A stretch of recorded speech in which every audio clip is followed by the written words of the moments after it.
You know, every time you hear about a data breach or some massive cyber attack, it's easy to just picture a bunch of code on the screen. But that's not the whole story, not even close. Behind every single one of those attacks, there's a person, or a whole group of people pulling the strings. So today, we're going to crack open a field guide to this digital underworld and find out who these actors really are. Right, so this is the big question, isn't it? Who is actually sitting behind that keyboard? That's what we're going to figure out. We're going to peel back all those layers of anonymity and put a face to the different players in this whole game of cyber warfare. And here's our suspect lineup for the day. Think of it like a rogues gallery. We're going to start at the very bottom of the food chain with the amateurs, then work our way up to the true believers, the ideologues. From there, we'll get into the pros, the criminals, and the corporations. And finally, we'll take a peek into the future, a future with autonomous actors. Let's get into it. First up, we're on the bottom rung of the ladder. These are your amateurs and opportunists. Now, you might think they're not a big deal because they're the least skilled, but don't let that fool you. There are so many of them that they still cause a massive amount of chaos online. So let's start with scammers. Honestly, just think of them as the modern version of a classic con artist. These folks are not master coders. In fact, their technical skill is often rock bottom. Their real weapon isn't software, it's psychology. It's all about tricking you. So what's their game plan? Well, they use pretty low-tech methods. You've got phishing emails, the ones that try to trick you into clicking a link and giving up your password. Then there's farming, which is even sneakier. It sends you to a fake website that looks real just to steal your login info. It all falls under the umbrella of social engineering. They typically go after people who aren't super tech-savvy, and the goal? It's always the same. Get your personal information, what we call PII, so they can drain your bank account or run up your credit cards. It's all about the money. All right, next up are the script kiddies. I like to call them digital joyriders. They are by far the most common type of attacker you'll find out there. And it's not because they're geniuses. It's because they don't have to be. All they need to do is download and run tools that actual hackers have already built. And here's the crazy part. Even with their super low skill level, script kiddies succeed a lot. And you have to ask how? Well, it's simple. There are just tons and tons of poorly secured, vulnerable systems plugged into the internet. They just run a script that scans for a known weakness, and if a system hasn't been updated, boom, they're in. It's purely a numbers game. Okay, let's climb another rung up the ladder. Now we're talking about the ideologues. These are the people who aren't in it for cash or just for the thrill of it. Nope. They have a specific cause, a political or social belief that is driving every single thing they do. And that brings us to the activist. The name says it all, right? It's a combination of hacker and activist. They use illegal digital tools, but they do it in a nonviolent way to get their message out there and push for some kind of political change. Their motivations are all over the map. It could be free speech, civil rights, maybe a specific religious cause, and their methods are pretty direct.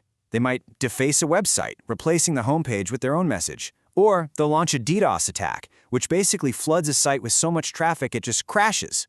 And of course, there's the famous example, Anonymous. Remember Operation Payback? They went after the big financial companies that blocked donations to WikiLeaks, all in the name of protesting censorship.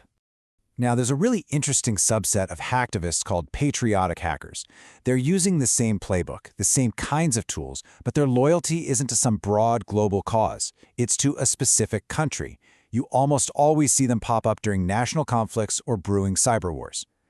So let's break down the difference, because it's super important. A hacktivist might attack a government to protest censorship in general. A patriotic hacker, on the other hand, attacks an enemy nation's power grid during a conflict to help their own side. And here's where it gets murky. While they seem independent, there are always rumors that some of these patriotic hackers are secretly on the payroll of the very governments they support. All right, we've arrived at the professional level. This is where the game completely changes. We are now talking about highly skilled, incredibly well-resourced groups who treat cyberspace like a serious business, whether that business is crime or just getting a leg up on the competition. And first up in this category are the Black Hats. These are the folks you probably picture when you think of a malicious hacker. They are the quintessential bad guys of the hacking world. They operate with zero regard for the law or for the chaos and damage they cause. They are the polar opposite of white hats, who are the good guys working to stop them. And this comparison just perfectly lays out the difference. A script kiddie is looking for a door that's already unlocked. A black hat hacker? They're skilled enough to pick any lock or, just build a brand new tool to blow the door clean off its hinges. Their attacks aren't random sprays of code. They are targeted, deliberate, and so much more dangerous. And behind so many of these professional attacks are the malware authors, the people actually building the malicious software. And the skill range in this group is huge. At the very top, you've got these elite programmers building terrifyingly complex things like botnets. But way down at the bottom, you have people just using malware creation kits, which require zero programming skill at all. It's like a script kiddie on steroids. Now let's see how all this scales up into something much, much bigger. Organized cybercrime. Yeah, we're talking about professional criminal syndicates, like the mafia, but for the digital age. They use all the tools, malware, identity theft, DDoS attacks, to go after the biggest targets with the most data, like banks and credit card companies. And if you really want to grasp the scale we're talking about, just look at this number, $900 million. Let that sink in. That's what one Ukrainian cybercrime group reportedly made. Not over a decade, not over a year, in one single month. The money in cybercrime isn't just big, it's staggering. We're talking about an industry that rivals the GDP of small countries. This is a global enterprise. And finally, in this professional sphere, we have large corporations. Now, hold on. Most of them aren't launching attacks to bring down their rivals. It's much more subtle than that. Think of it as a new, high-tech form of industrial espionage. They use their massive resources and brilliant employees to gather intelligence and get a competitive edge. And that brings us to the very top of the ladder, to the future. A future that, quite frankly, is already starting to happen. This is the point where the human element starts to disappear, and it gets replaced by something much, much faster. This right here is the single most important idea in this final section.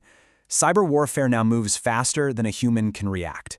And I'm not exaggerating. The limiting factor is no longer how fast a person can think or type, it's the actual speed of light in a fiber optic cable. Attacks and defenses now happen in milliseconds, a time frame where a human is just too slow to be in the loop. This new reality has given birth to what we call autonomous actors. Now, these can be defensive systems, like an AI-powered firewall that spots and blocks a new threat all on its own. Or they can be offensive, like a piece of malware that can adapt, spread, and continue its mission even if its human controller gets cut off. These things make decisions at machine speed. So, as we close out our field guide, we're left with a really heavy question for the future. As both cyber attacks and our defenses become more and more automated, operating at speeds beyond human comprehension. In an automated war, who or what is truly in control?